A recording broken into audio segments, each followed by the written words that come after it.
UK Talk Radio, straight over to New York now, and I'm more than intrigued to have David Weiss on the line, all the way from New York, who some of you may have heard of. This is a subject I've never, ever discussed before, I can honestly say. David Weiss is the creator of the Flat Earth, Sun, Moon and Zodiac Clock app, and also of the Flat Earth podcast. Thank you so much for joining us, David. Really appreciate it. Hey, thanks for having me. It's always a fun discussion to have with people that believe we live on a spinning ball flying through space. Yes, well, I was going to say, I love the way you put it. I love the wording there, David. Now, I suppose it's true that when you're walking down the street, or doing whatever you're doing on this Earth plane, it certainly wouldn't seem obvious that we're spinning around and going through space, would it? And a lot of people would have no idea if, of course, they hadn't been told that. And of course, a couple of hundred years ago, most people would have had no idea, David. So it's such a big topic. This is, if you were taught nothing about the Earth and somebody came and tried to tell you that it's spinning at 1,000 miles an hour, it's orbiting at 66,600 miles an hour, it's chasing the sun at 660,000 miles per hour, and it's moving sideways at close to 2 million miles per hour, you would think that person was a lunatic. But that's the official story of what our Earth is. And the science will say, well, it's so big and we're so small, you wouldn't notice it. You're like an amoeba on a giant ball. You couldn't tell it. All of that is pseudoscience. So when I first heard about flat Earth, I refused to look at a video. I wouldn't watch a 1-minute video. Dumbest thing ever. I banned people from our social media for even suggesting that I look at it. And then I was forced to look, and I went in with a closed mind. I said, I'm going to disprove flat Earth and prove the globe. There's 1 million proofs for the globe, and there's 0 proofs for flat Earth. Well, the absolute opposite is true. There's no proofs for the globe. None. And there's tons of proofs for the flat Earth. Once you see it, you can't unsee it. So get ready, buckle your seatbelt, because here we go. I mean, I would have said that certainly the Earth is flat, or certainly seems flat as far as the horizon, David. Yeah. So here's the other thing. People that believe we live in the ball have a few things in common. One is they've never really looked into it. They just believe what they were taught from the earliest school days, even before school. And then they also have a false idea of what the flat Earth is. They think flat earthers believe that we're a pancake floating in space with other round planets or even other flat planets. That's not true. They believe because they Googled, hey, is the Earth flat? And they ended up at the Flat Earth Society. Well, the Flat Earth Society is a government-run disinformation site to make you laugh at flat Earth. They say flat earthers believe that the Earth is rising at 9.8 meters per second, and that causes gravity. No flat earther believes that. The other thing that they have in common is they don't know what the globe model is. All those motions that I just told you before, you probably didn't know them off the top of your head. When you really think about them, they make no sense. We're moving billions of miles a year, trillions of miles a decade, and somehow you can go to certain monuments and look through a tiny little hole, and there's the North Star. It never moves. How is that possible on a spinning, twirling, whirling, vortexing world going at unimaginable speeds? None of it makes any sense when you look. But they've programmed us not to look. In your view, David, is the globe, is the Earth moving at all? Not at all. So this is the way I describe it. So if it's not a disk floating in space, what is it? How come no one's falling off the edge? How come no one's taking a picture of the edge? Well, the edge of our world is like the edge of a lake. We live in the world pond, I call it, the world lake. Puddle, pond, lake, it's just different sizes. So what is the puddle? What is the pond? What is the lake? It's the low spot in the land where all the water accumulates, and the edge of a lake is just where the land is consistently higher than the water's edge. So what large bodies of water need a container. A lake's container are the mountains that surround it, or the hills, the higher lands that surround it. So think of the world's oceans as a giant lake. What's all of the continents or the islands, they're all surrounded by water, but what's that water surrounded by? It's surrounded by higher land. Did you know that the highest land on Earth is Antarctica? Antarctica is not a continent at the bottom of a ball spinning through an infinite vacuum. That's silly.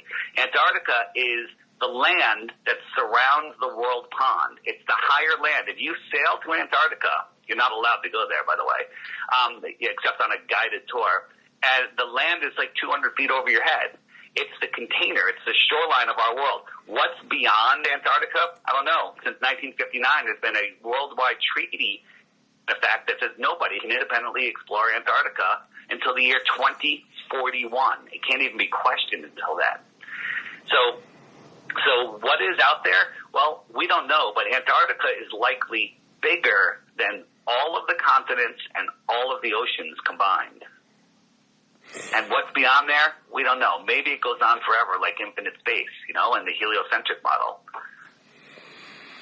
David, when and why did you found the Flat Earth podcast, and how many years ago was it that this passion and this fascination really ignited itself within you? Yeah, so I was a businessman. I worked in corporate America. I started my own company, doing extremely well, making more money than I ever thought I could make. And on the side, I was doing a podcast, a fun conspiracy comedy-ish podcast, but we looked into real conspiracies of the world and tried to make jokes out. We had one of the third member was trying to make jokes out of it, and then people started sending me, as I said earlier, hey, Dave, have you looked into Flat Earth? And I would delete, ban from our social media, you're too dumb to even listen to us. And then I was forced to look. And after a couple of weeks, I was like, I can't find any proof of the globe, and there's so many proofs of Flat Earth. I actually didn't just watch a video. I bought expensive equipment and went out and did measurements, and I'm like, this is unbelievable. Globe math, not Flat Earth math, says just at 10 miles, there should be 66 feet of drop. At 100 miles, there should be 6,000 feet of drop, right? But we can see too far. We can see way too far. There's no curvature.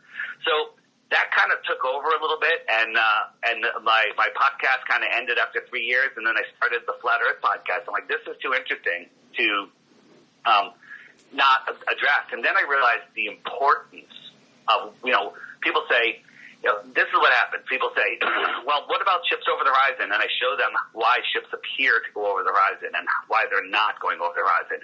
And they say, what about Aristophanes, sticks and shadows? What about sunsets over the ocean? What about seasons? And when I explain all those things away and show you how they really work, and you realize that seasons only make sense on a flat Earth, and then the people throw up their hands and go, well, what does it matter? What does it matter, the shape of the Earth? And my answer is it does not matter at all. It's the lie that matters. They, who are they, but we can get into that, they, the controllers of our world, the people that are controlling our minds, they want you to believe that you're on a spinning ball flying through an infinite universe with tons of other spinning balls, where an asteroid could take you out at any time, where there's all of these fear things, so you give up your God-given free will. They don't want you to know that you are at the center of creation, that you are a spirit of God living here on Earth with, your soul. I look at it as like your soul is a piece of God, and you're having experience here in this realm, expanding the mind of God. And your only goal here is to not lose control of your soul and not break anyone else's free will. Don't steal, don't kill, don't interfere with anyone else's free will. Go ahead. David Weiss, why would the powers that be or the people running this world not want human beings to know the truth? Why would they want us to think or believe or see the Earth as round, David? Because that makes us insignificant. It makes us, there's lots of people that have, found God, that are good people, that are doing stuff. But if you live in fear, you're more selfish. You're more divided. They've divided us up by countries, by religions, by political parties, sports teams, races, colors, sexes. They keep dividing because they know if we all get together and we are the many, they are the nothing. And they would have no power over us. The only power that they have is the power that we give them in our minds. And they have us fooled, thinking that they can take our free will, and they can't. They can They can trick us into giving it away willingly, and that's what everybody does all of the time. So what difference does it make? You know, if you had a wild mountain lion and you kept him in your quarter-acre yard with a fence, he's not going to be happy. He's going to be pacing back and forth. But if you put him in a safari park with a 500-mile round fence, you know, that he can't get over, one day he's going to find that fence, he's going to look at it and go, a fence. He's going to turn around, he's going to go back in, he's going to live his life. But if you put a human in there, I don't care how big that fence is. As soon as he sees the fence, he's going to go, what's on the other side? I got to go.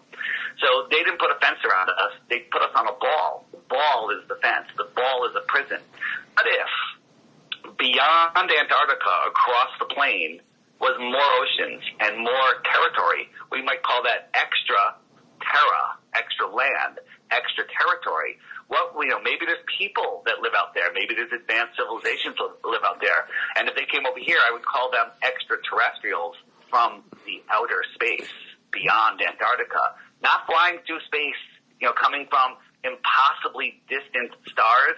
And by the way, the distance of the stars and the size and everything they do is scientifically provable, impossible to see. Impossible to see. But on a magnitude that you can't even fathom.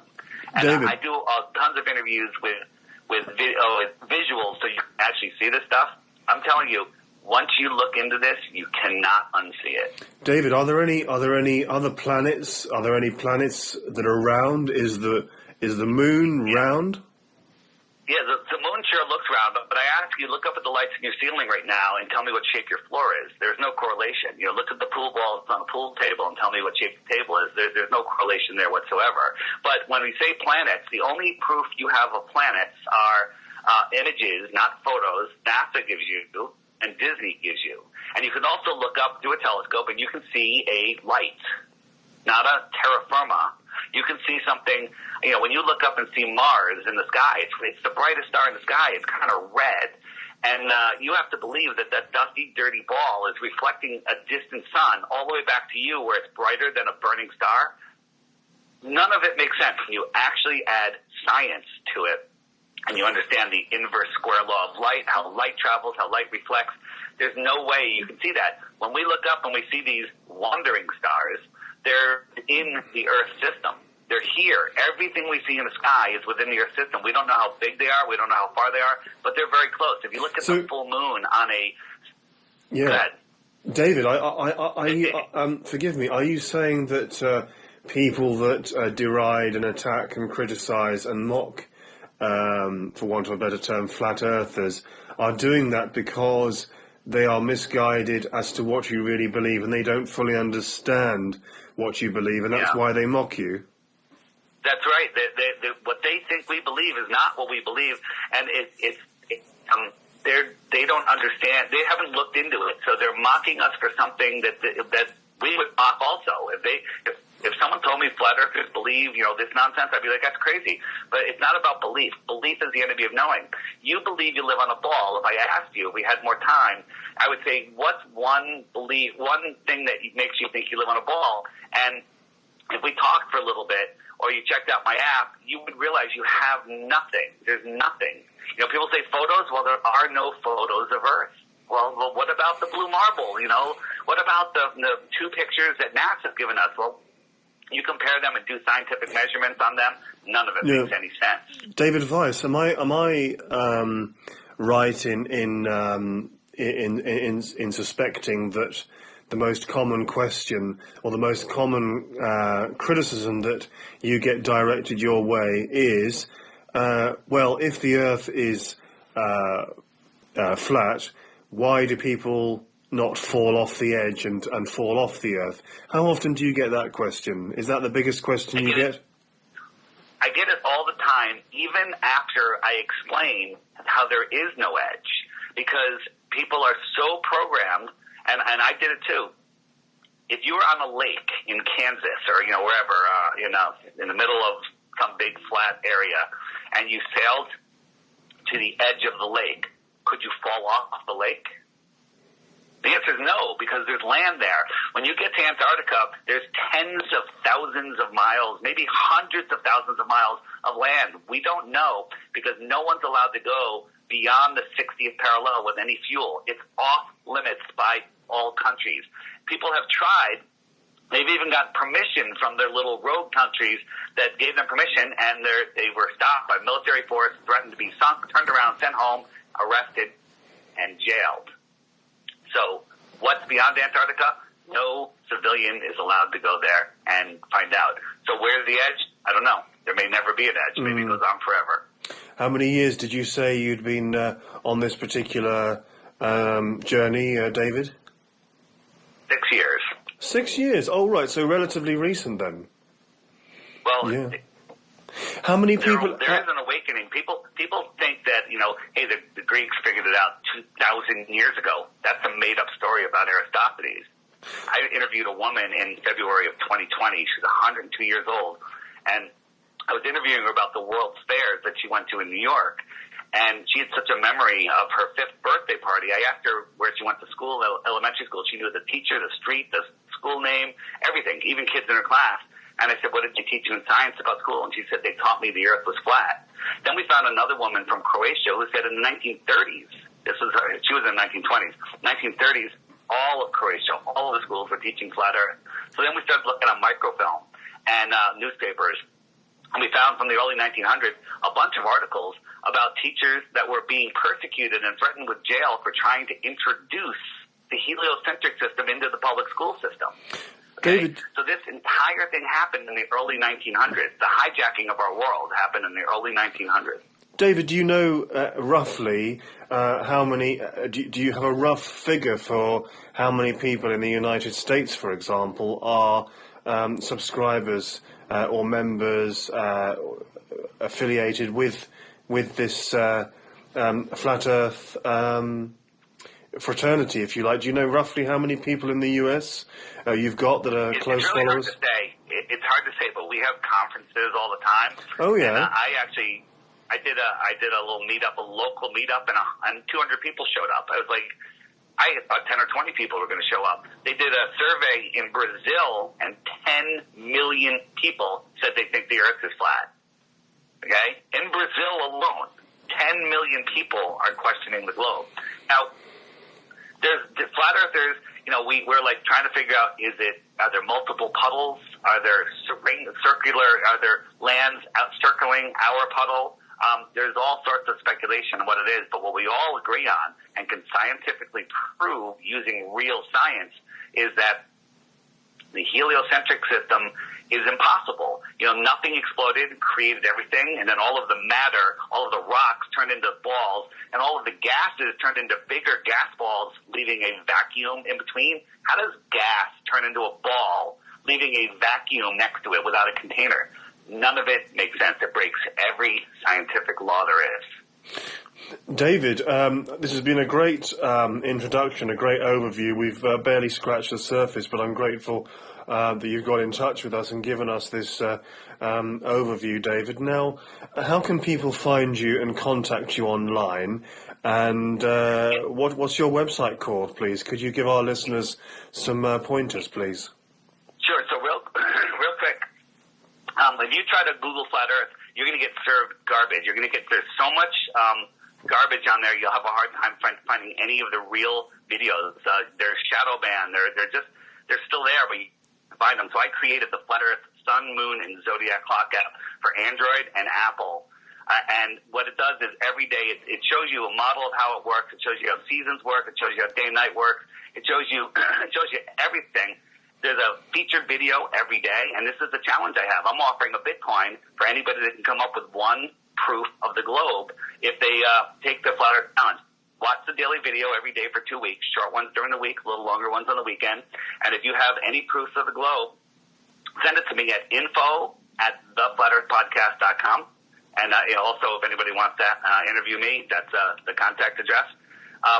But before you do it, you have to hit the question mark, which is the frequently asked questions, and up come the top 21 questions.